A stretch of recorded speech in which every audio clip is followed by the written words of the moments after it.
Hello everyone. Before we get started, make sure to like and subscribe, and leave a comment saying where you're from and when you watched.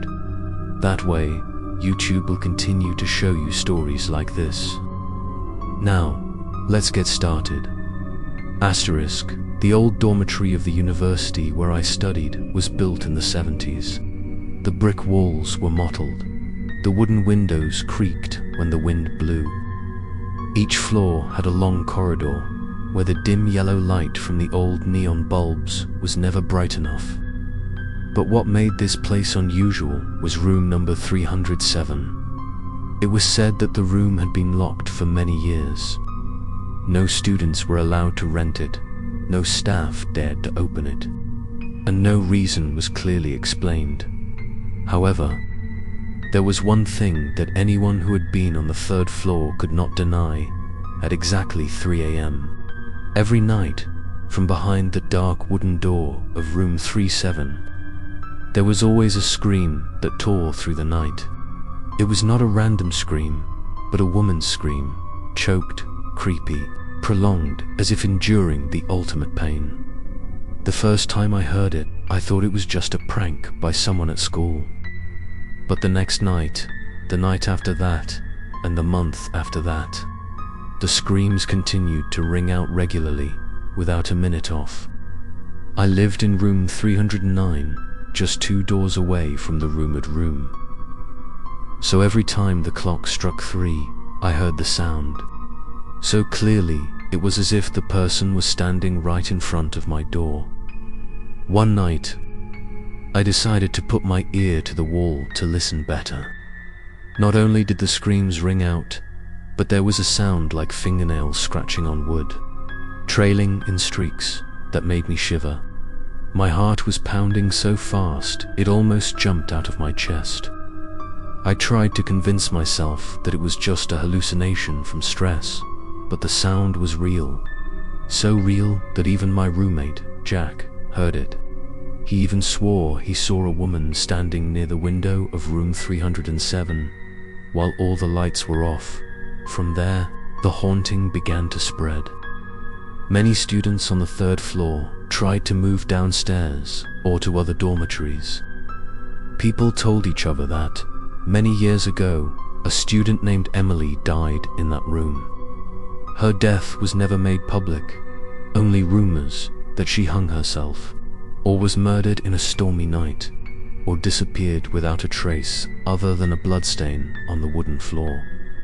I don't believe in ghosts, but that scream, repeated at the same time, made my reason waver. I recorded it on my phone to prove that it was just my imagination. When I played the recording the next morning, instead of just the screams, I heard whispers in my ear, a deep, female voice whispering my name. The most terrifying thing was that I had never brought the phone near room 37, but the sound was right there on the recording dot. Jack was adamant that we had to leave this dormitory, but my deadly curiosity urged me to dig deeper. Why did the screams only appear at 3 a.m., not earlier, not later? Why was the door to room 307 always locked, even when no one was inside? And what was keeping the school from telling the truth? I started looking for the old school library, where the student newspaper was kept for decades. In a yellowed newspaper article, I found the first clue, a small headline about a suicide in a girls' dormitory in 1983. The blurry photo of the scene showed a room identical to 307. The article did not mention the victim's name, only that the girl had died in a state of extreme pain. When I returned to the dormitory, I tried asking a few older security guards. One of them turned pale after hearing my question, shook his head slightly, and then left without saying another word. The other just said a short sentence. There are things that are best not brought up again, but I did bring them up. And from that moment on, everything in my sleep was no longer normal. I started having nightmares. In my dream, I stood in front of the door of room 37, and screams echoed from inside. When I reached for the doorknob, it opened by itself, and I saw a figure with long hair, wearing a white dress and empty eyes staring straight at me. The scream in the dream was exactly the same as in real life, and when I woke up, the clock always showed 3 a.m. A feeling of fear crept into my every waking moment. I started having trouble sleeping, and I started hearing strange sounds even before the usual time. Sometimes, I even felt a cold breath on the back of my neck, as if someone was standing behind me, watching me. And then, on a rainy night, the scream became unusual. It was louder, closer, as if it was no longer coming from behind door 307, but right in the hallway, right in front of my room. I shivered and stepped out, and realized that this time, I was not the only one who heard it. The entire hallway lit up, and other students opened their doors, their eyes filled with panic. Jack whispered, "She's going out." The hallway was cold and damp. I could hear bare feet dragging on the tiled floor, getting closer step by step. When I looked up, I saw the silhouette of a woman. We all stood silently in the hallway, our hearts pounding, our eyes glued to the woman at the end of the row. Her long hair was loose, wet as if it had just been soaked in rain, drops of water dripping onto the cold tile floor. Her crumpled white dress clung tightly to her thin body, making her look like she had stepped out of a nightmare. No one said a word, but the silence only made the sound of dripping water and our shaky breathing more obvious.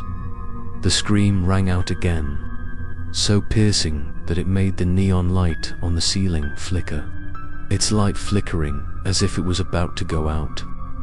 I felt like the air around me was being sucked out, chilling me to the bone. A student standing closest to the last staircase couldn't take it anymore, screamed and rushed down, his footsteps echoing on the metal stairs. However, the woman didn't pay any attention to him. Her white eyes were still directed straight at me. Jack pulled my hand back, whispering in panic, "We have to go now." But I stood there as if nailed to the floor. There was some invisible force holding me back, as if it wanted me to witness everything. The woman slowly lifted her feet and walked away. The sound of bare feet rubbing against the tiles continued, repeating in a steady rhythm, approaching me. With each step she took, the light bulb above turned off, making the hallway dark, leaving only a faint halo at the end. I swallowed, cold sweat running down my spine. The door to room 307 behind her suddenly shook violently. Each bang from inside echoed out, as if someone else was also trying to escape. Combined with the screams, the entire hallway seemed to turn into a prison filled with screams from the other world. The students in the row panicked. Some quickly locked their doors. Others prayed in trembling voices. I don't know why. But in that moment, instead of running, I opened my mouth and asked, "Who are you?" My voice was hoarse, so small that it was hard to hear, but the woman still stopped. Her head tilted to one side, her wet hair hanging down, revealing a pale face. Her purple lips parted. No words came out, just a long, drawn-out scream that made my ears ring. Jack almost screamed into my ear, "Enough. Let's go," and then dragged me into the room. The door slammed shut, but the footsteps and screams still echoed outside, right behind the thin wooden panel. We leaned against the door, holding the lock tightly as if we let go, it would pop open. The screams continued for a few more minutes before suddenly stopping. The whole hallway fell into a terrifying silence. I pressed my ear to the door, hearing nothing but my heartbeat. Jack staggered and sat down on the floor, his face pale. He whispered, "This is no joke. We'll die if we stay here." That night, I couldn't sleep. Every time I closed my eyes, I saw the image of that woman with the empty eyes staring at me. I knew that I had touched a secret bigger than all the rumors told. The next morning, I decided to find out more about the name Emily that I had read in the old newspaper. I went to the student records room. After hours of rummaging through yellowed papers, I finally found the file of a female student named Emily Parker, enrolled in 1980, in the status section. The red line read deceased minus 1983. There was no note of cause. I told this to Jack, but he was angry. You're crazy. We need to leave here, not dig up things that have been dead for decades. But I knew, clearly, if I didn't find the truth, the 3 a.m. scream would haunt me for the rest of my life. The second night, I tried something reckless. I placed the phone right in front of room 37, turned on the recording mode, and then retreated to my room. At exactly 3 a.m., the scream rang out, this time more violently, as if tearing through the hallway. When I played the recording, a muffled voice appeared between the screams. Don't leave me. Don't leave me alone. Hearing this, I shuddered. There was no doubt that Emily had left her resentment here, and perhaps she didn't just want to scream. She wanted someone to listen. But was the truth that simple, or was there a much more terrible darkness behind Emily's death waiting for me to find? The recording from that night haunted me all day. I played it over and over again, trying to hear every detail. A woman's broken voice echoed between the heart-wrenching screams, "Don't leave me. Don't leave me alone." The sound was too real, too painful to be a strange phenomenon or a technical problem. Jack refused to listen. He just gave me a desperate look. "I swear to you, if you continue to get involved with this, I will move out immediately." But I couldn't turn away. Something inside me urged me to find the truth. I began spending the afternoon digging deeper into old files. Among the forgotten documents in the library, one found a few small newspapers printed in the 1980s. One faded article mentioned a disappearance in the girls' dormitory. It was only a few lines, but it was enough to make my blood run cold. Student Emily Parker disappeared during a stormy night. Her body was not found. Her room was sealed forever. Unlike what I had heard, the press never confirmed that Emily had committed suicide. Instead, she disappeared, leaving behind a series of unanswered questions. So what was that scream? A soul trying to be heard, or the trace of a vengeful spirit that had never been freed? That night, I decided to do what no one had dared to do, stand in front of room 307. When the clock hand pointed to 3 a.m., Jack had gone to sleep in another friend's room, leaving me alone. The silence was suffocating. I sat with my back against the wall, phone tightly held in my hand, thumb trembling on the record button. When the minute hand hit 12, the air suddenly became heavy. The hallway light flickered, the wind whistling through the window like a groan. Then suddenly, a scream rang out, fierce and sharp like a knife stabbing into my ear. I bit my lip, trying not to tremble, but this time, the scream quickly turned into a pounding knock on the door, each blow like a hand pounding from inside.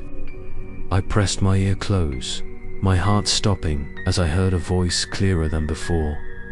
"I don't want to die. Why did you leave me here?" I whispered tremblingly. "Emily, is that you?" The door shook violently once, as if someone wanted to break it open. Suddenly, everything fell into silence. I waited. Each second felt like a century.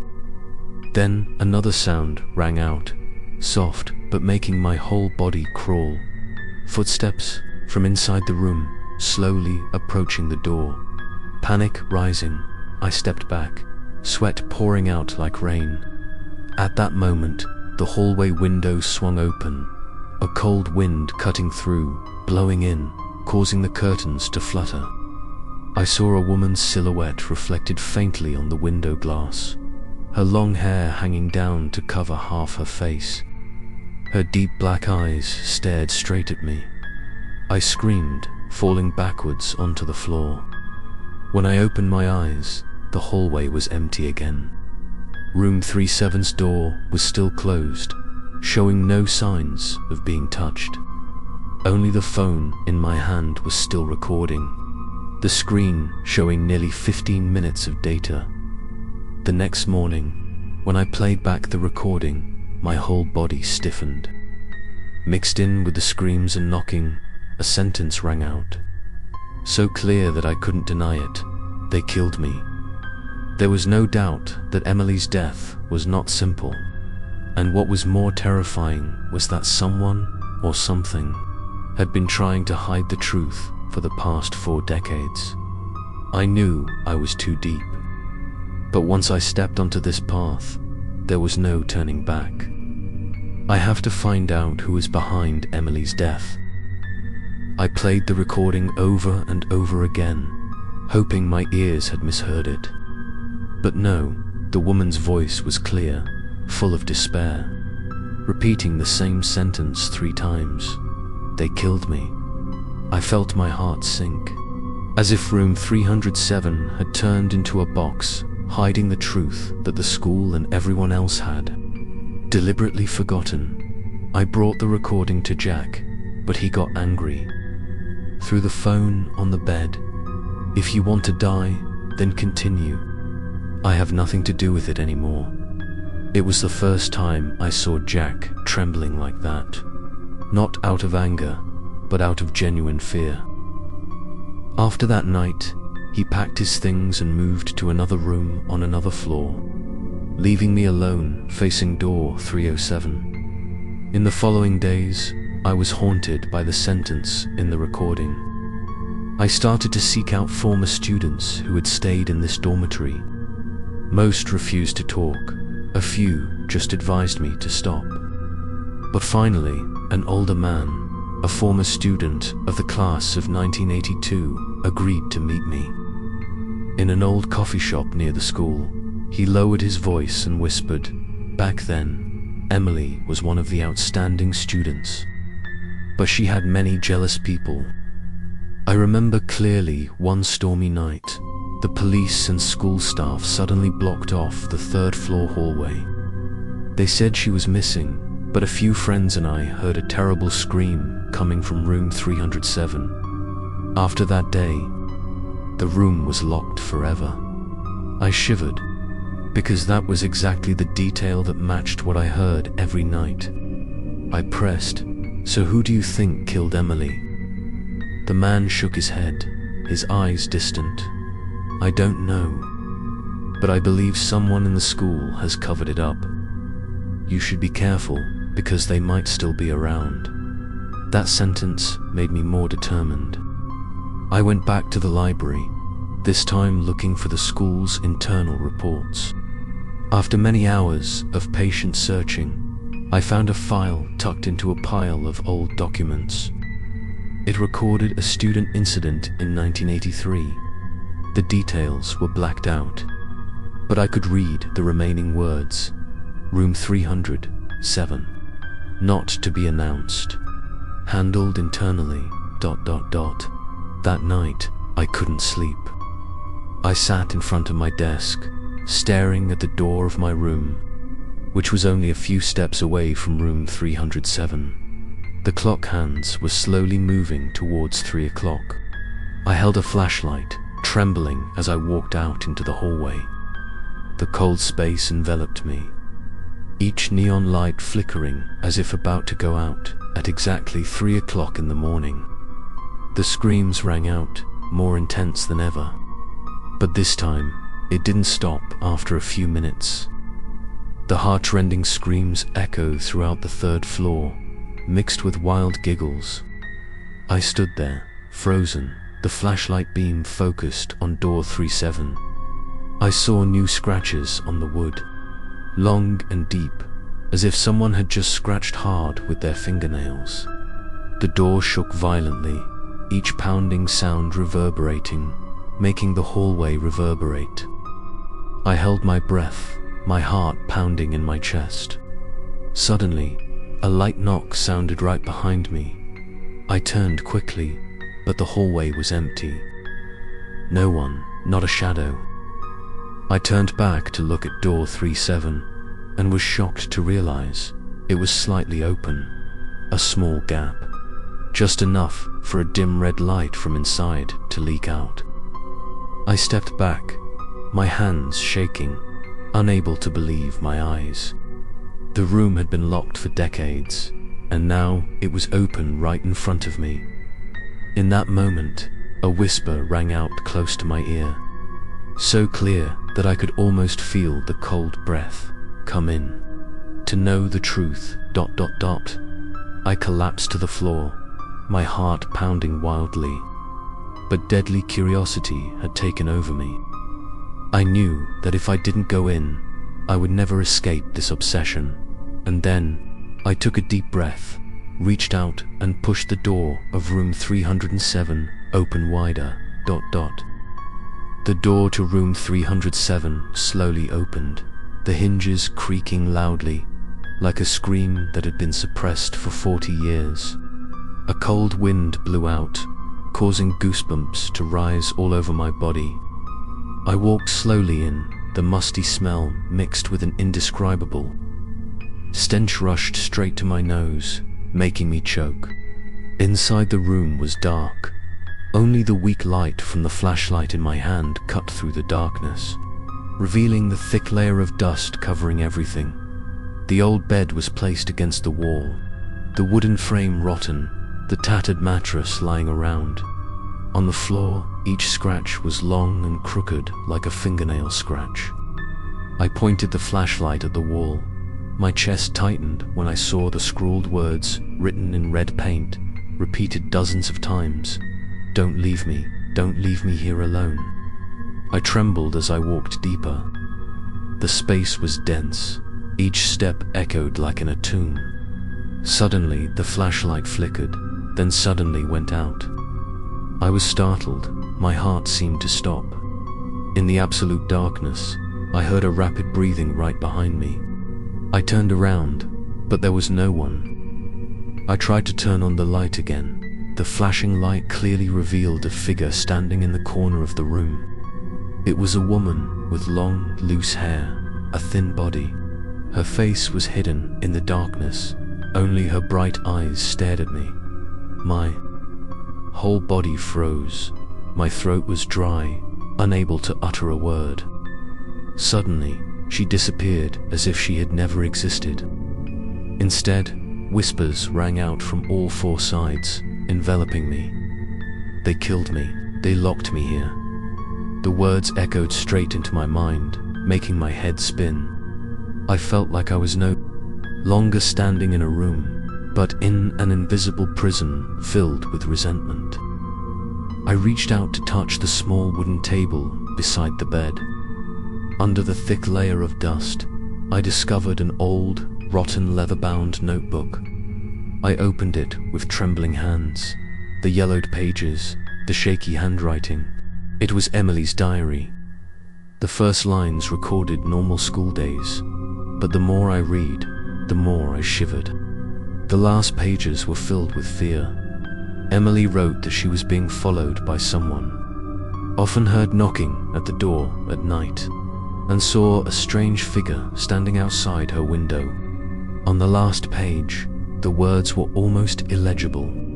The ink was smeared, but I could still make out, if anyone finds this notebook, know that I did not choose death.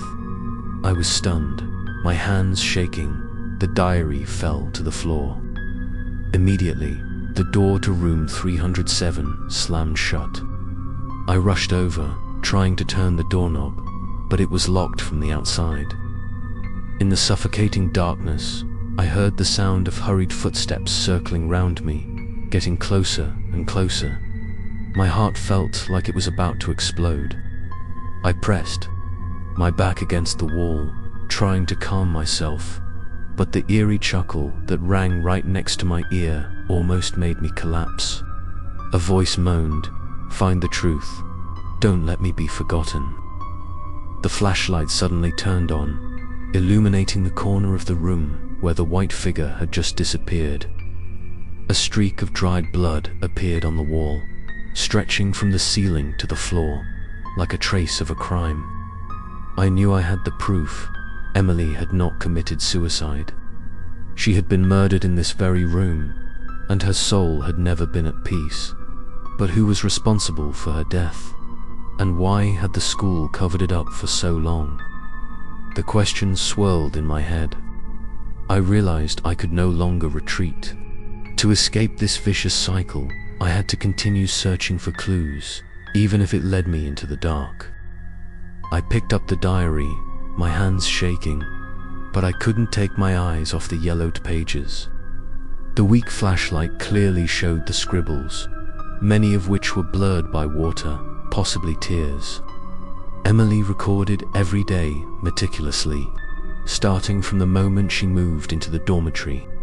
Initially with the joy of living with friends, integrating into the new environment. But after only a few pages, the tone changed. She wrote that every night she heard strange knocking on the door, even though when she opened it, there was no one. At first, she thought it was a prank by another student, but the knocking became more frequent, lasting until dawn. Emily also recorded that she often saw a figure lurking outside the hallway window, a tall, motionless shadow for hours at a time. The next page sent a chill down my spine. She wrote that several male students often tried to approach her. One of them was particularly dangerous. His name was crossed out, leaving only the first letter.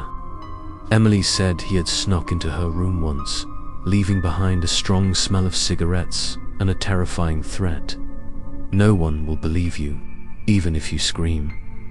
I clutched the notebook in my hand. These words were more than just ordinary fear. Emily had been targeted by someone, and that someone might be the culprit who made her disappear forever. When I read the last page, my heart sank. The handwriting was shaky, seemingly written in desperation. "If I disappear, know that I was tricked into this room. They will never let me leave. Don't trust anyone in the school. Tell the world the truth." As soon as I finished reading, a cold wind blew through, even though the window was still closed. The flashlight flickered again, and darkness gradually enveloped me. I heard sobbing in the room, echoing from the dark corner. I swung the flashlight, but saw only fresh scratches on the wall, fresh, as if scratched by an invisible hand. The whisper rang out again, this time clearer than ever. "Find him. He's still here, ... My throat tightened. What did "he still here" mean? Was Emily's killer still alive, still lurking around campus, maybe even one of the people I'd met? A knock suddenly sounded, not from outside, but from inside the room. I froze, because I was clearly inside room 307. The knocks echoed off the wall behind me. 3 slow, resonant knocks. I pressed my ear close and almost screamed when I heard a whisper coming from inside the wall. "Help me, ... I quickly backed away, my chest tightening, sweat pouring out. This room clearly had a terrible secret hidden behind the walls. I started tapping on the wall and noticed that one part resonated more hollowly than the rest. My heart pounded. I knew I had found a place where I could hide something. I rushed back to my room, grabbed a small knife, and started prying into the crack. Rubble and rotten wood fell everywhere. Dust filled the air. After a few minutes, a wide enough crack appeared, revealing a dark space like a deep hole. I shined my flashlight in, saw a small space like a secret alcove, and in it, something flashed. A broken silver necklace, covered in dust and strange black marks. I carefully picked it up.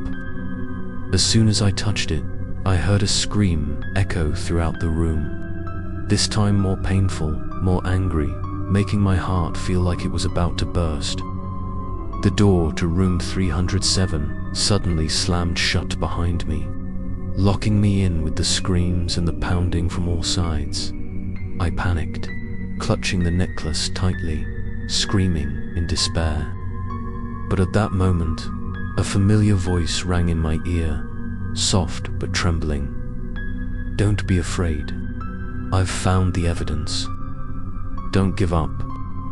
Emily's spirit was leading me deeper into the truth, and I understood that I had entered a game with no way back. I clutched the broken silver necklace in my hand, a chill spreading through my body. The flickering flashlight illuminated the scratches on the floor, the dried bloodstains like a forgotten mark. Emily's screams still echoed somewhere in the room, but this time it was mixed with pain and vague hope. I held the necklace closer to the light, realizing that the pendant had an elaborate E, probably Emily's initials. At the broken clasp, I saw a small thread stuck, as if it had been torn off in a fierce struggle. My heart pounded. I was sure this was not an item accidentally left behind, but an important piece of evidence. I turned back to the diary, comparing the last pages. In it, Emily mentioned a keepsake she kept with her, a gift from her mother before going to college. The words trembled. "If they take it, I will have nothing left to hold on to." I looked down at the necklace, my hand shaking. It was definitely it. Suddenly, the room grew colder. From the dark corner, I heard footsteps, dragging slowly, echoing in each beat. I swung the flashlight, but saw no one. Instead, a white shadow passed by the window mirror. Just a glimpse, but enough for me to recognize the familiar long hair. Emily was here. "Emily," I whispered, "I found your necklace." The air vibrated as if someone had heard me. The door to room 307 creaked slightly, as if an invisible force was acting on it. A whisper filled the air. "He took everything." I swallowed, trying to stay calm. Who did this to you?" The white shadow appeared again, this time standing right next to the wall where I had broken the wooden hole to get the necklace. The flashlight flickered, and in the intermittent light, I saw a pair of thin, trembling hands pointing at the diary. I quickly flipped through a few more pages that had been covered in dust, and found a short paragraph written in hasty handwriting. "If the necklace disappears, know that he was here. He was the one I trusted most." The words made me shiver. The person Emily had trusted most was the one who betrayed her. I thought of the old witnesses, of the old man I had met at the cafe. Did he know more than he was saying? At that moment, the neon light in the hallway flared to life, then went out, leaving a deadly silence. There was a knock on the door from outside. 3 regular knocks. I was startled because I knew this time it was no joke. Someone was really standing outside.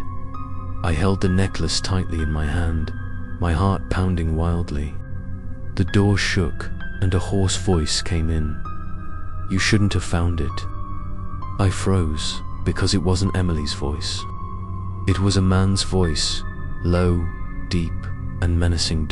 In a split second, I realized whoever was behind Emily's death might still be alive, and he'd just spotted me. I stood frozen, my heart stopping as 3 knocks echoed through the darkness. A hoarse male voice followed, threatening, "You shouldn't have found it." The sound was different from Emily's plaintive screams. It carried life, the presence of a flesh and blood human being. I knew I wasn't imagining it. My hand gripped the silver necklace so tightly that my knuckles went numb. I swallowed, trying to stay calm. Outside the door, footsteps echoed, slow but heavy, as if someone was walking right in front of the threshold of room 37. I didn't dare open my mouth, just sat still, listening. Suddenly, the voice rang out again, low and drawn out. "Leave it behind, or you'll pay." The door shook, dust falling from the rotten wooden frame. I trembled, knowing that if the door opened, I would have to face a dangerous person I had never imagined.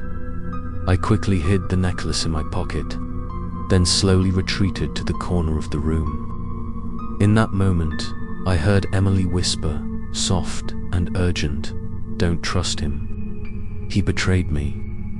That whisper was like a fire that lit up my fear into determination. I had to keep this necklace because it was the key to exposing the truth. I couldn't let it fall into the hands of the person who killed Emily. The footsteps in the hallway gradually faded away, then stopped. I sat down on the floor, my chest heaving violently. After a few minutes, I mustered up the courage to open the door a crack, but the hallway was empty. Only the neon light flickered, dimly illuminating the wet, muddy tracks that stretched from door 307 to the end of the row. I followed the trail, my heart pounding. It led to the emergency stairs. The metal door there was half closed, still steaming as if someone had just opened it in the middle of a rainy night. I stepped forward, but when I touched the cold handle, a strange feeling stopped me. It was as if eyes were watching me from behind. I turned around, but the hallway was completely empty. Yet my intuition told me I was not alone. Someone was somewhere in the darkness, watching my every move. The next day, I brought the necklace to the old man I had spoken to in the coffee shop. When he saw it, his face paled, his hands trembling. I thought, "It was gone," he whispered. I pressed him. "What do you know about this necklace? Who killed Emily?" He hesitated for a long time, then whispered, "That person was no ordinary student. He had power.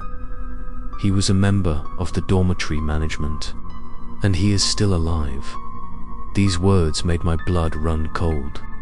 If that was true, I was dealing with someone who had been hiding his crimes for decades, and he had just found me last night. The second night, I decided to set a trap. I left the necklace on the table in my room, attached a recording phone to play continuously, and lay in bed pretending to sleep. At exactly 3 a.m., there was a knock on the door, this time slower, more regular, as if testing my patience. I held my breath, waiting. A moment later, the door creaked, as if someone was using an old key to open it. I trembled, my heart pounding, my eyes wide open, staring at the slightly shaking door. At that moment, Emily's familiar voice echoed in my ears. "Don't be afraid. I won't let him hurt you, ... The door opened slightly, but not to let me see the person standing outside. Instead, the cold wind blew in, carrying a heart-rending scream that echoed throughout the room. Emily's scream, this time stronger than ever, as if wanting to push back the person trying to enter. I understood that Emily's soul was not just asking for help. She was fighting, trying to fight off the person who killed her, so that I could have time to find the truth. Emily's scream echoed throughout the room, so loud that I could feel the air shaking. The door, which had been unlocked, opened slightly and slammed shut, as if some invisible hand had pushed the person outside back. I sat up, gasping for breath, sweat soaking my back. The silver necklace in my pocket trembled slightly, cold as ice. I quickly turned on my phone to check the recording. My heart sank when I discovered that the recording contained not only the scream, but also a deep, hoarse male voice repeating, "It must not fall into your hands." Never. Hearing that voice again sent a shiver down my spine, because it was clearly a real person, not a ghost. He was still around, stalking my every move. The next day, I decided to meet the old man in the coffee shop again. When I showed him the recording, his face changed color. He bit his lip, his eyes averted. "I warned you," he said hoarsely. He was the dormitory manager, the one who decided who stayed in which room, who could come in and out. Emily trusted him, and that was her last mistake. I asked him his name, but he just shook his head. "If you knew, you wouldn't be safe. He has eyes everywhere. Don't let him see you have the necklace. It's the one thing he can't control." His words sent a chill down my spine. The necklace was the evidence, and also the target the man wanted to get back. I realized I was entering a dangerous game, where anyone in the school could be an accomplice. That night, I didn't dare sleep. I locked the door, put the necklace under my pillow, and kept my eyes glued to the clock as it slowly ticked down to 3 a.m. when the little bell rang. The room was instantly filled with cold air. The desk lamp flickered, then went out. I heard footsteps in the hallway. Not one this time, but many, scattered as if there were several people walking together. I pressed my ear to the door, my heart about to jump out of my chest. Outside, Emily's familiar voice rang out, but weaker. "You don't trust anyone, ... Double quotes. Immediately after, a man's voice interrupted, each word, "Shut up. You belong here." The air was suffocating. I was forced to act. I turned on the flashlight, pulled the desk across the door, then took out the phone to call Jack. He picked up the phone in a sleepy state. But when he heard me tell him, Jack's voice immediately trembled. "Oh my God. I told you to leave that place. You don't know what you're touching." I shouted into the phone, "I need you to come right away. We have to find a way to expose this truth." Jack was silent for a long time, then whispered, "Okay, but this will be the last time I help you." The next morning, Jack appeared with a haggard face. I showed him Emily's necklace and diary. When he read the last lines, Jack turned pale, his hands trembling. "You know, I heard from my seniors that there was another disappearance that year. Not just Emily, but it was all buried. No one dared to mention it. If this story was revealed, many people would lose many things." Jack's words startled me. So Emily was not the only victim. Perhaps room 307 contained more imprisoned souls than I thought. That night, Jack and I decided to return to room 307. We brought flashlights, recorders, and the necklace. When we entered, the atmosphere was thick and cold. Jack shivered, but tried to calm down. I put the necklace on the table, and immediately the wind whistled loudly through the window. Emily's diary suddenly opened, the pages flipping, stopping at a faded line. Not just me. Jack and I looked at each other, our faces drained of blood. Emily had just confirmed what we feared most. Behind her death was a series of crimes. The room shook. The screams of many female voices rang out in unison, like a chorus of wronged souls. Jack held his head. I held the phone tightly, shaking as I recorded. Amidst the chaos, the man's voice rang out again, angry and threatening. "Enough. No one is allowed to know the truth." I knew I had angered a dangerous man, and he would not stop until he got back what he had lost. The simultaneous screams echoed in room 307. making Jack and I numb. Not only Emily, but many other female voices screamed together, merging into a collective nightmare. The sound pierced straight into our minds, making us both almost collapse. Jack held his head, screaming in despair, while I tried to tighten my grip on the necklace and the diary, as if clinging to the only two pieces of evidence left. I shouted amid the screams, "Emily, how many people are here?" But instead of an answer, the room suddenly shook. The windows burst open, the wind blew in like a storm. The diary opened again, the pages flipped hastily, stopping at the almost blurred line. Not just me. Jack trembled, his face pale. Oh my God. They might have killed many others. This room is a living grave. As soon as Jack finished speaking, the whole room went dark. The flashlight in my hand suddenly went out.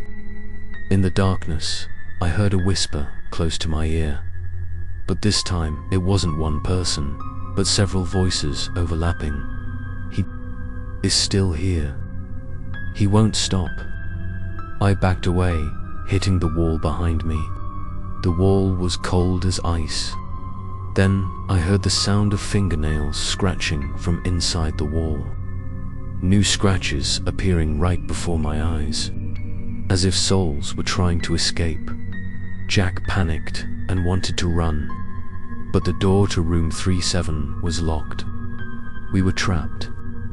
Footsteps echoed in the hallway, slow and steady.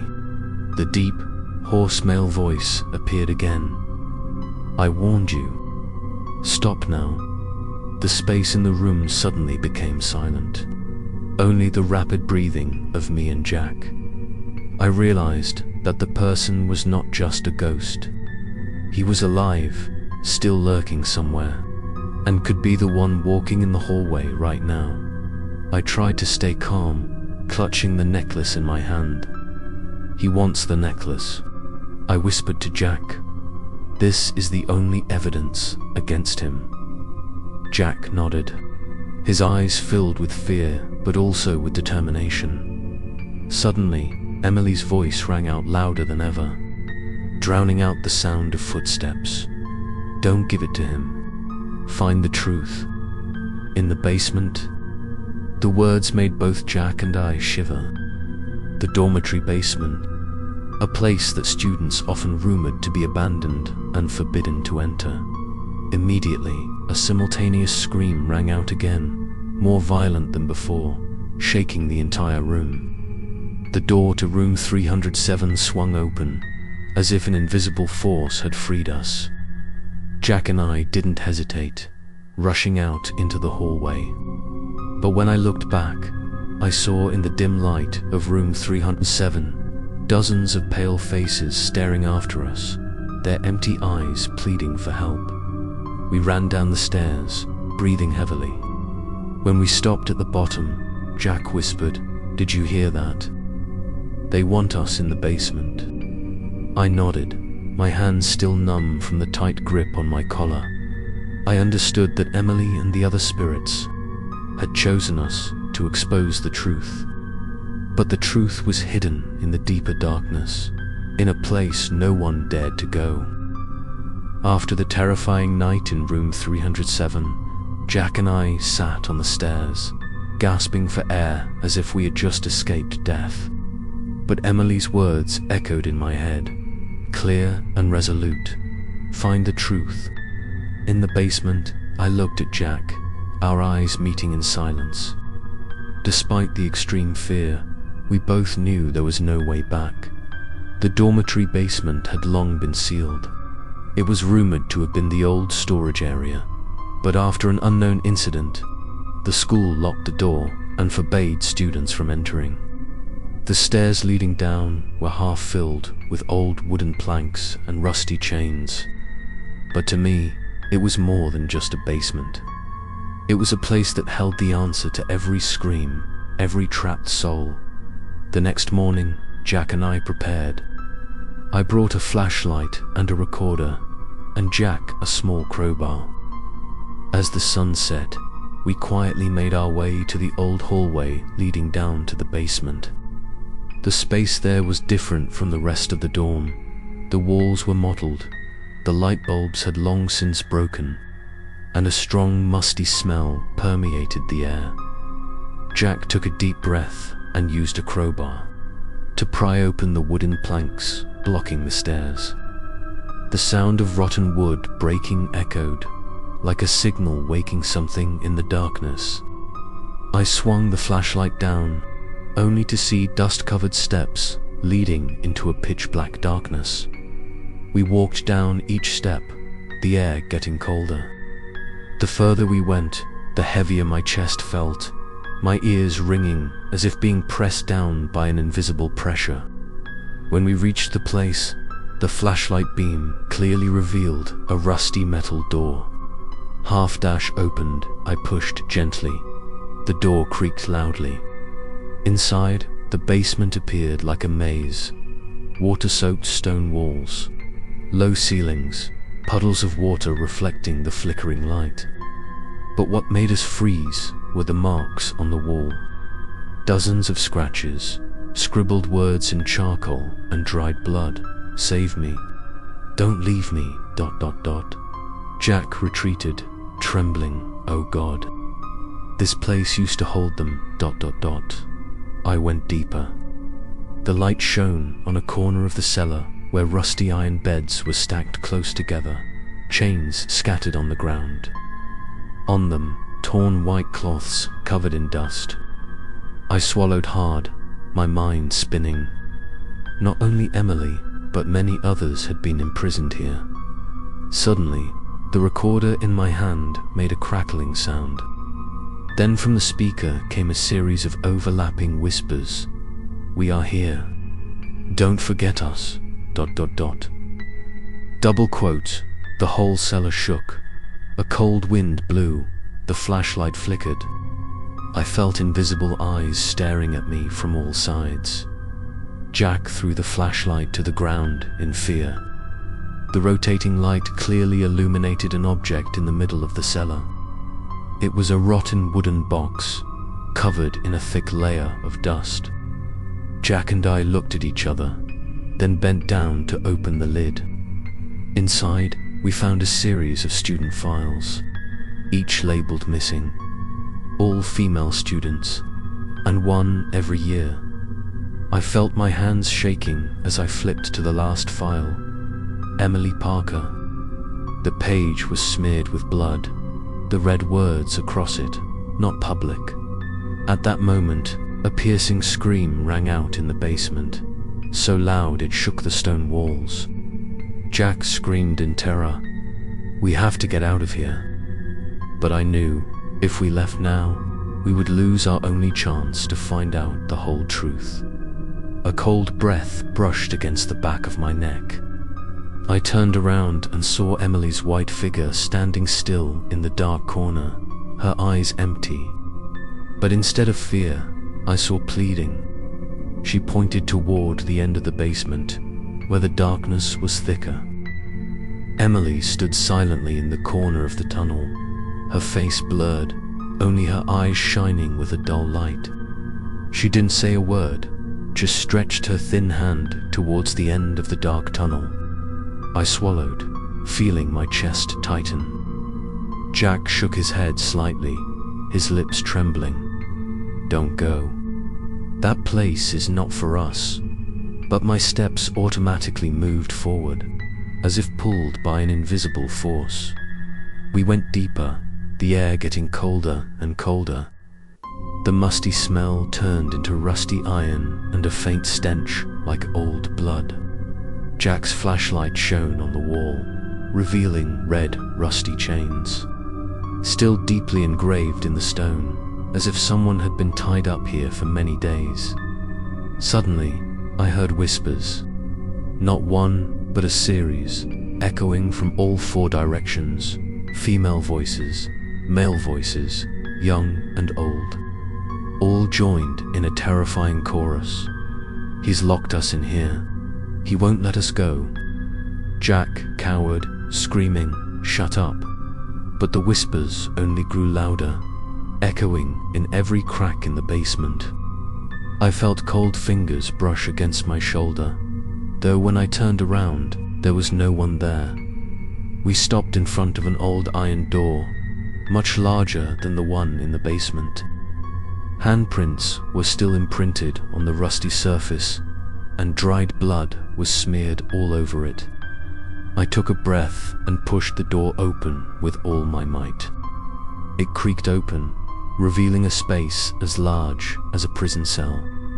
Inside, the dim flashlight beam revealed a series of broken iron beds, chains scattered about. On the walls, hastily written words in charcoal and blood. "We're still here. Remember our names." Below the words were scrawled names, including Emily Parker's. But there were more names, at least more than 10. My heart was pounding. So Emily wasn't the only victim. He had turned this basement into a place to detain, torture, and bury many other students. I swung the flashlight, suddenly shining it on a large wooden box placed in the corner of the room. Jack whispered softly, "Don't open it. I beg you," but I knew it contained the truth. I trembled as I approached, placing my hand on the lid of the box. As soon as I lifted it, a cold wind rushed out, and the flashlight went out. In the darkness, I heard the cries of many people at the same time, sorrowful and painful. I lit a lighter. The small flame lit up in my hand, revealing the inside of the box full of mementos, bracelets, pens, handkerchiefs, all covered in blood and dust. Those were the relics of the people who had been buried here. On the lid of the box, there was a faint metal plate, engraved with the words, "Asset Management." Jack stepped back, stammering, "Oh my God, ... He not only killed them, he kept their belongings as trophies. ... I felt my stomach twist, both disgusted and angry. Emily's voice rang out at that moment, stronger than ever, "Bring us to the light, ... Immediately, the whole room shook violently. Screams rang out in unison. The wind swirled around us. The flame in my hand went out. In the absolute darkness, I felt dozens of invisible hands clinging to my arms, shoulders, back, urging me on. I screamed in despair, clutching the silver necklace and Emily's diary, feeling that I had just reached the core of the secret. But at the same time, I also knew that the one behind it all would never let us leave this place easily. I trembled as I looked into the wooden chest, the personal items scattered like forgotten evidence of a crime. Each one was dusty, bloody, and exuded the despair of those who had owned them. I imagined each of the girls locked in this basement, their lives ended in pain, their souls trapped forever. Jack stepped back, his face pale. "We shouldn't be here. If he finds out we found these, he won't forgive us." But Emily's voice rang out again, pleading and strong. "Let's bring the truth to light. Don't be afraid of him." I clutched the necklace in my hand, the flickering flashlight illuminating the inscription on the chest. Assets under management.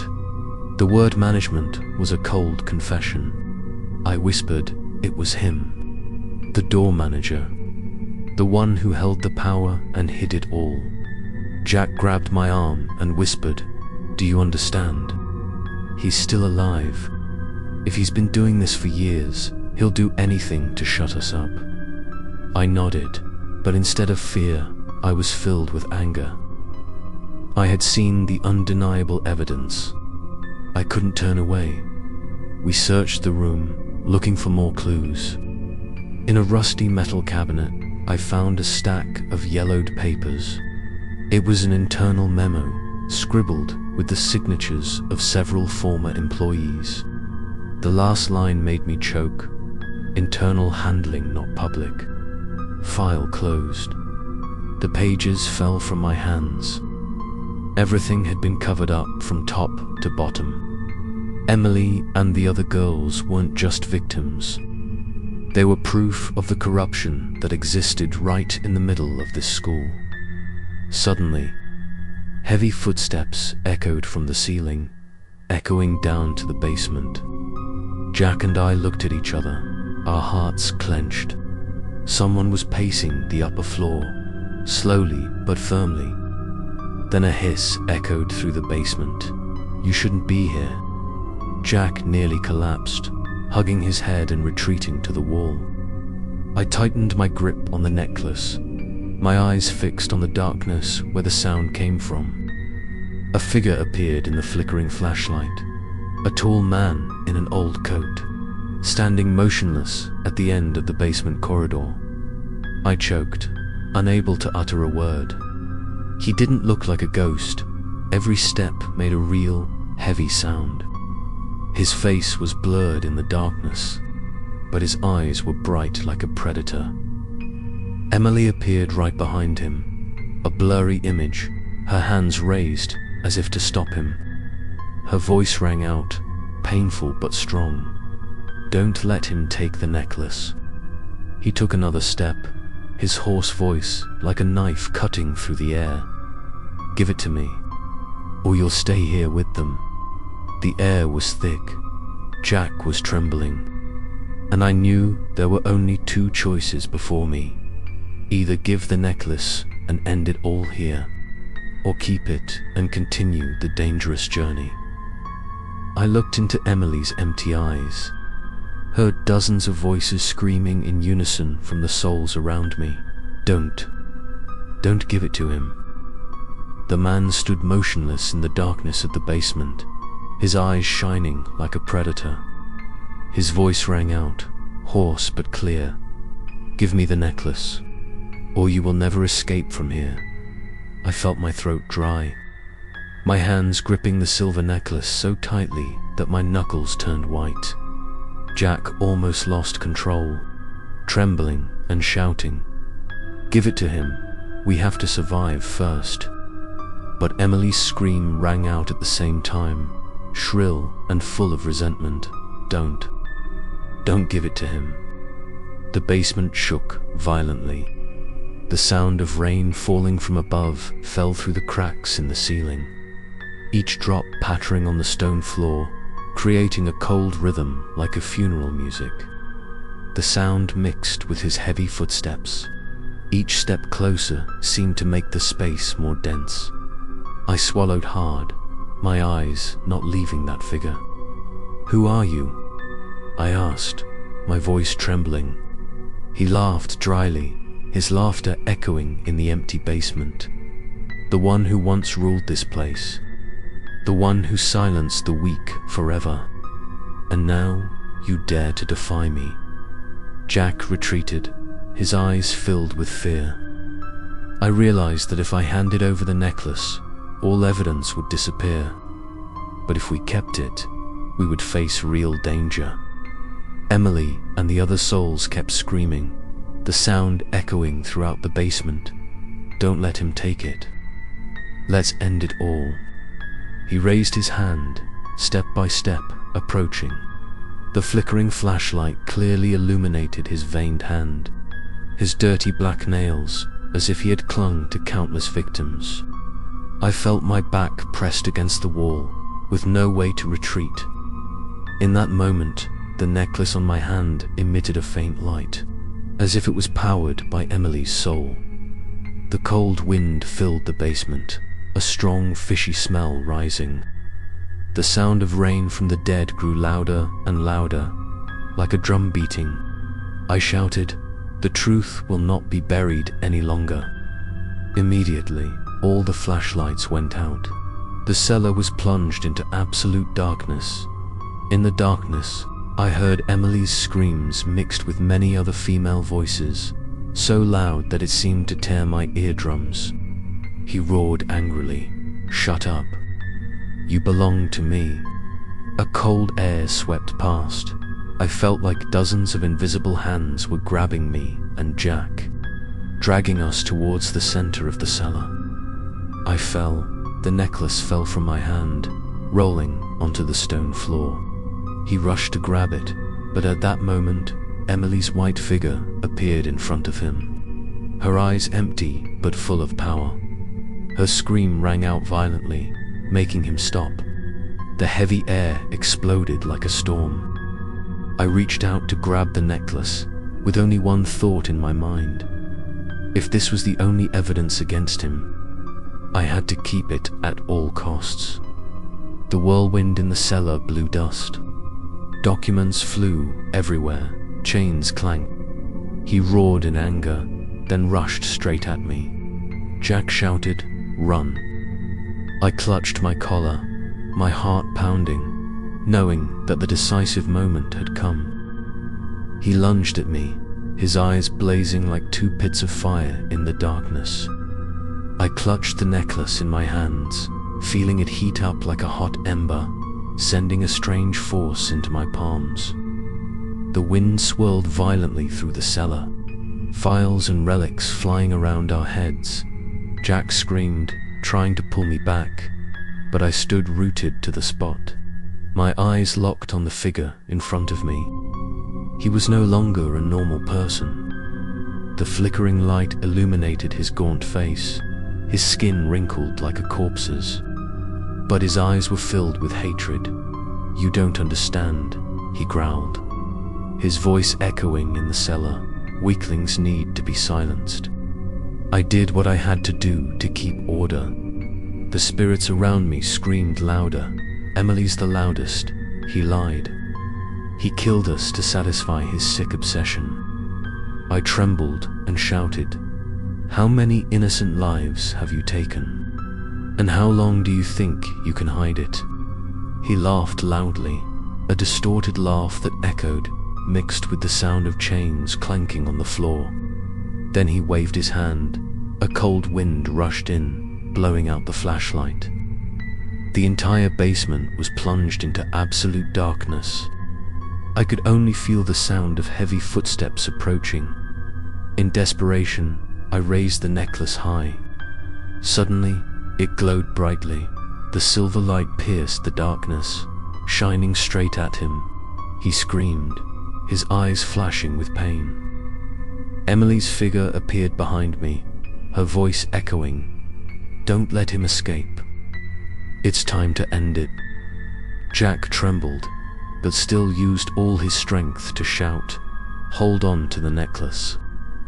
Don't let go." I felt the blood rush to my temples. My whole body tensed. The light from the necklace grew stronger, illuminating the mottled walls, revealing dozens of figures and prison souls, now clearly present. They advanced toward him, each step slow but determined. Their wailing cries became a fierce chord, drowning out his growls. He backed away, his face contorted in pain. I stepped forward, holding the necklace straight at him. "The truth will not be buried. You will pay for everything." The atmosphere in the basement became suffocating. He rushed forward again, more desperate this time. But as soon as he touched the silver light, his hands smoked, scorched as if burned. His screams echoed, then faded away in the soul-filled whirlwind. Jack pulled me behind him, panting. "We have to go now, before this basement collapses." But I knew this was not the end. He would not disappear so easily. A man who has survived decades of crime will cling to the darkness no matter what. The basement shook violently, dust and rocks flying. I tightened my grip on my collar, my eyes on the exit.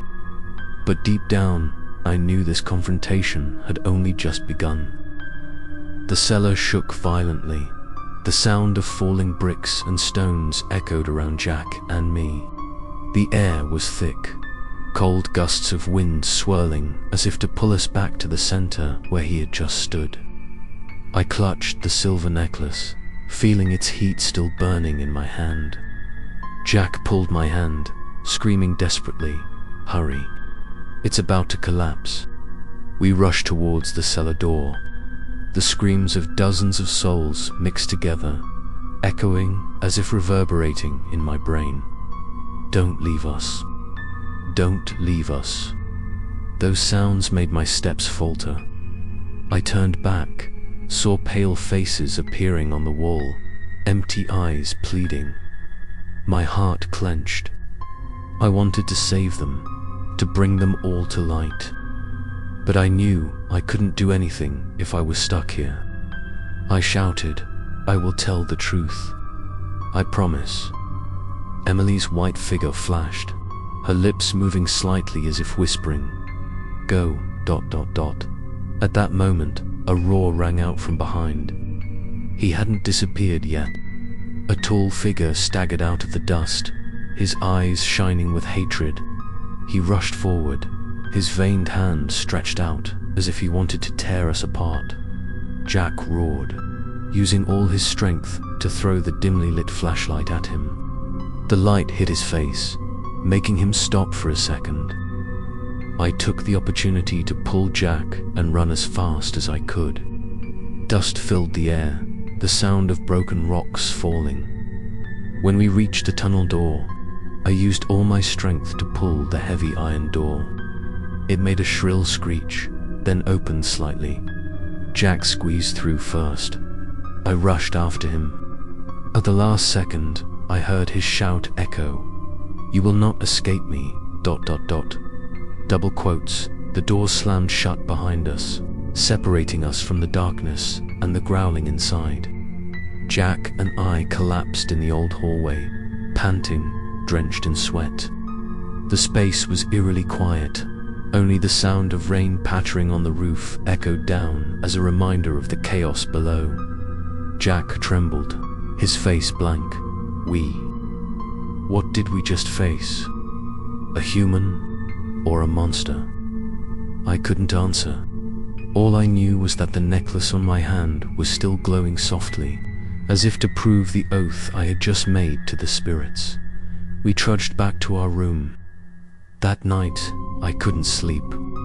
Every time I closed my eyes, I saw the empty eyes of the spirits in the basement. Emily's last words echoed in my head, "Bring us to the light." The next day, I went to the library again. I knew that only by exposing all the crimes could we free Emily and the lost people. But as I opened my laptop and began typing what I had seen, a message popped up. The network was blocked. Access was blocked. Someone at the school didn't want the truth to be known. I looked at Jack. His eyes were full of panic. He's still here, and he controls everything. A cold wind blew through the hallway. Windows creaked open. Rain poured in. I heard heavy footsteps in the distance. The person hadn't given up. He would continue to hunt us until the evidence was destroyed. After escaping the basement, Jack and I trudged back to our room in a half-awake state. My body was exhausted, but I knew we couldn't stop. The evidence in my hands, the necklace and the diary, was the key to exposing the truth. But at the same time, it also made us targets. That night, I tried to write down the whole thing. Every word on the screen trembled, as if Emily were whispering it in my ear. Jack sat close to the door, clutching a wooden stick as a makeshift weapon. But soon, a familiar sound rang out. Slow footsteps in the hallway. We both held our breaths. The neon lights in the hallway flickered. The light coming through the crack in the door kept flickering. Then there was a knock on the door. 3 heavy, steady knocks. Jack trembled, shaking his head. He's here. I tightened my grip on the necklace, trying to stay calm. We can't open the door. He wants us trapped. But at that moment, Emily's voice rang out urgently in my ear. Don't let him touch the necklace. Run. My heart was pounding. Sweat was pouring down. I knew Emily would never want to harm us. I nodded to Jack, whispering, "Get ready. We have to leave now." We both opened the window. The cold wind from outside rushed in. The dormitory yard was dark. Only the yellow streetlights shone on it. We climbed out, our hearts pounding, trying to keep quiet. But as soon as we touched the ground, I heard a dry laugh echoing from the hallway. "You can't escape." Jack pulled my hand and ran into the darkness, across the rain-soaked schoolyard. Heavy footsteps echoed behind. Slow but sure, as if he didn't need to hurry, because he knew we would be trapped sooner or later. We ran into the small forest behind the dormitory, where students often camped during the day. But now, in the rainy night, the forest had turned into a dark maze. The sound of the wind blowing through the leaves mixed with the rain, creating an eerie sound. Every time I looked back, I saw a tall, dark figure lurking between the trees. Following us, Jack whispered in a ragged breath, "We have to hide the necklace. If he gets it, it's all over." I nodded, but a question arose in my mind: where to hide it when he can track us anywhere? Suddenly, we heard a distant scream, a scream identical to Emily's, echoing throughout the forest. Jack almost fell to his knees. She is still being held. I grabbed his shoulder, gritting my teeth. No, that's his way of distracting us. She wants us to keep the evidence. We continued running, passing through the slippery tree roots. But then, in a clearing in the forest, a silver light suddenly flashed. Emily appeared, a blurry image, her eyes empty but shining with hope. She raised her hand and pointed to the east, where a small path led out of the forest.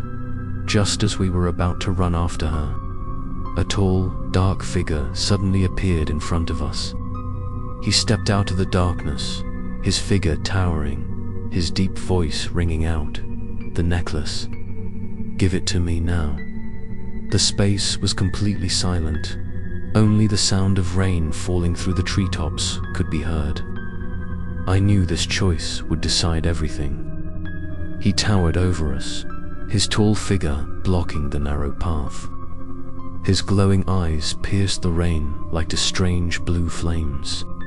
I felt my legs freeze, and Jack trembled, his breathing quickening. "The necklace," he growled, his voice mingling with the pounding rain. "Give it to me now, or you won't leave this forest." I tightened my grip on the silver necklace. The faint light from it flared in protest, convincing me that Emily was on our side. Her pale white silhouette flickered between the trees, her eyes empty but determined. Jack leaned closer to me, whispering, "We can't hit him, but we can't give him this either. What do you think?" I took a deep breath, my eyes still locked on the darkness before me. "If we let him take it, every soul will be imprisoned forever. We must keep it." He took a step forward, the ground beneath his feet shaking slightly. Each step pounded like a drum. I shouted, trying to muster up the courage, "You've hidden the truth long enough. Emily and the others deserve freedom." Suddenly, he laughed, a distorted laugh that echoed through the forest. "Freedom. I've given them eternal silence. That's all they need." His words made Jack cry bitterly, and I felt my blood boil. I raised the necklace higher, its light shining directly on him. He immediately stopped, his face contorted in pain. From within the rain, Emily's scream rang out, piercing, "Don't let him take it." He roared, angrily charging straight at us. Jack and I separated, running in different directions. The trees whistled in the strong wind. The rain whipped at our faces like whips. I heard heavy footsteps chasing closely behind me, the sound of branches breaking under the terrible weight. In desperation, I rushed to a large tree, pressed my back against it, and held the necklace as my only weapon. He appeared in front of me, his eyes shining, his sinewy hands reaching out. In that moment, Emily's white figure appeared between us again. The wind blew hard, the cries of many souls echoed, forcing him back a step. Jack shouted from afar, "Lead him to the light. He's afraid of the light." I understood immediately. I had to drag him out of the forest, to the remaining streetlights of the dormitory.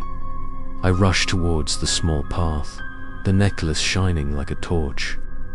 He roared, chasing, the sound of his footsteps pounding like thunder. Emily and the other souls screamed, mixing with the sound of the rain, forming a terrifying chorus. When I was almost out of the forest, the wind suddenly increased. A large branch broke and fell right in front of him, blocking his way. He shouted loudly, angrily tearing away the obstacle, continuing to charge forward. I caught a glimpse of his face distorted with hatred, his eyes shining no longer human. I rushed out of the forest, the yellow streetlights illuminating my face. Jack was waiting, his trembling hands holding a rusty iron bar. He stopped at the edge of the forest, his eyes shining brightly at us, but he did not move forward. The light seemed to make him retreat. I raised my collar high, shouting, "You have no power here anymore. The truth will be brought to light," he growled, but then retreated into the darkness, disappearing into the thick rain. Jack collapsed, panting.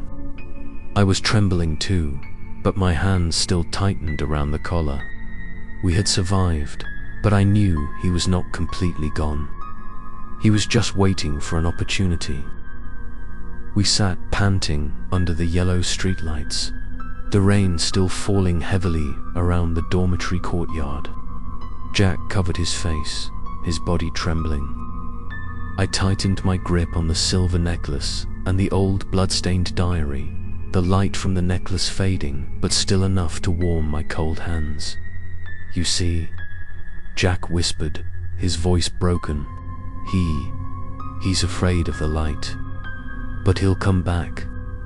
We can't keep running like this." I nodded, a new determination rising in my heart. We have to get the truth out. That's the only way to end it all. The next morning, we went to the school library.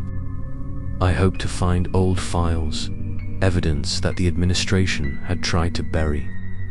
When I opened each dust-covered file cabinet, I found many files with missing pages, some even torn. But in a secret compartment, I found a few black and white photos of the dormitory taken decades ago. In the photo, I recognized Emily and a group of other girls. All of them had disappeared from the official records.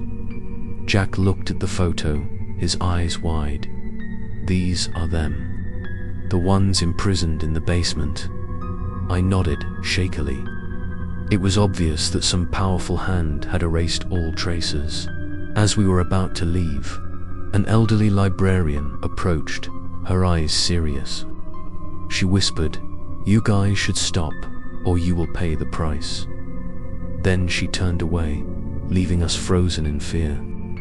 Obviously, he was not alone. He had allies, people willing to help cover up his crimes. That night, we returned to our room with the feeling of being watched. The footsteps in the hallway echoed again, but this time they did not stop at the door. They passed by, then returned, like predators stalking their prey. Jack and I turned off all the lights, sitting still in the dark, our hearts pounding. Suddenly, the window opened, cold wind and rain poured in. A faint handprint appeared on the glass, as if someone was pressing in from outside. Jack held his breath, and I trembled, holding the necklace, whispering Emily's name. Immediately, her white figure appeared in the room, her eyes pleading. Her voice rang out like the wind. "Don't be afraid, but be prepared. He will take revenge. As soon as Emily disappeared, We heard a dry laugh echoing from afar, his laugh.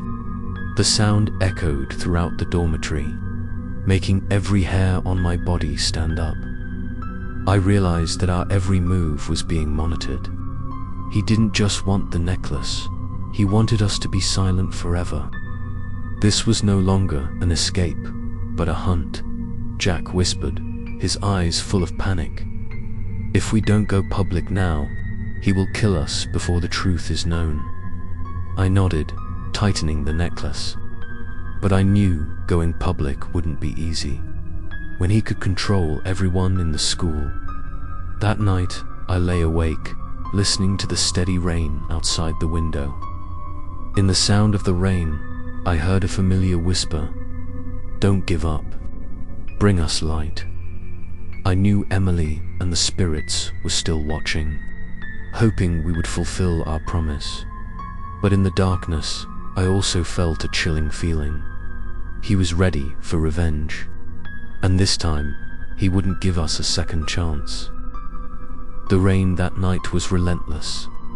The thunder rumbled, shaking the dormitory, the hallway lights flickering as if they were about to explode. Jack and I sat in our room, our hearts pounding. We knew he was coming. There were no more knocks or vague threats. This time, he wanted to end it all. Footsteps echoed from afar, slow but sure. Each beat seemed to mark our time running out. Jack held his wooden stick tightly, his eyes darting back and forth towards the door. I tightened my grip on my necklace and diary. We both knew this would be our last encounter. Suddenly, the door swung open and a cold wind rushed in. He stood there, tall and distorted in the flickering neon lights. His eyes were shining, staring straight at us. He stepped in, his voice hoarse. "You've gone too far. Give me the necklace, and it will all be over soon." Jack trembled and backed away, but I stood in front of him, holding the necklace high. The silver light from it flashed, reflecting on his wrinkled face. He screamed, rushing towards me, but a strong wind suddenly blew through, carrying the screams of many souls. Emily appeared right in the middle of the room, her eyes empty but shining with determination. "Don't let him escape." Her voice echoed, then dozens of other ghosts appeared, surrounding him. He struggled, roared, but invisible hands grabbed him tightly, pulling him back. I shouted loudly, "He must pay for everything." I rushed forward, pressing the necklace against his chest. The silver light burst out, dazzling the whole room. He let out a terrifying scream, his body twisted, then dissipated into black smoke, sucked straight into the darkness. The souls also screamed one last time, before the light subsided. The room fell silent again. Only the sound of rain outside the window. The necklace in my hand was cold, no longer glowing. Emily stood there, her face gentler than ever. She looked at Jack and me, her lips moving. "Thank you." Then she slowly faded into thin air. Jack collapsed, his eyes filled with tears. "We did it?" I nodded, but my heart was heavy. We had escaped, but what we witnessed would haunt us for the rest of our lives. I placed a diary and necklace on the table, knowing that they would be proof of everything that had happened. The dormitory returned to silence, but I couldn't be sure that the darkness had completely disappeared. Stories like this never ended easily.